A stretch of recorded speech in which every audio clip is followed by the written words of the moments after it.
This is like I like to see them, 100% YF and 0% air. And occasionally you get them. There's a lot of them like that out there. That's how they should be.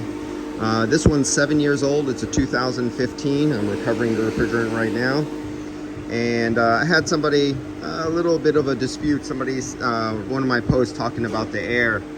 He told me and insisted that because he read on a piece of paper on Google that air gets into the system because it gets sucked into the system. And I was telling him, no, air gets in the system because of sloppy practices, either with recovery or recharging or vacuuming.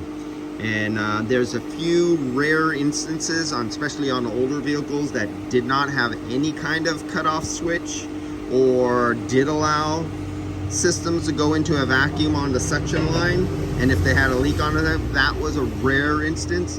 But he was insistent that air gets into refrigerant because he read it on Google on a white paper, some sort of scientific document. But I'm going to tell you, here's a nice 7-year-old system, and like many other systems I get, there are systems out there with 0% air in them that are 7 years old, 10 years old, 20 years old. The air doesn't just get into the system through the rubber normally, as you read on Google. But that's all, just a little dispute over how air gets into systems. It's due to sloppy practices, that's all. Sloppy practices and low standards. Like the SAE has low standards. They allow up to the 3%, I was gonna say 2%, I think they go as high as 3%.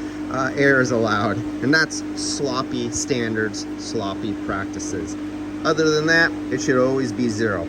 Oh, and this, by the way, is the Legend series analyzer by Neutronics, and this is the later model. You've seen my other model that kind of like shaped like a football. That's the earlier model, but so far I don't know of them coming out with a newer version yet. But this is the standard that you want to go by. This is the latest model. So if you were looking for a good monitor, I can tell you that this is a good monitor. I've never had one last as long as this. With the way I beat them up and how much I use them, I've never had one go through so many cycles as this one without breaking down. So I gotta say, Neutronics, you actually did a good job so far on this one.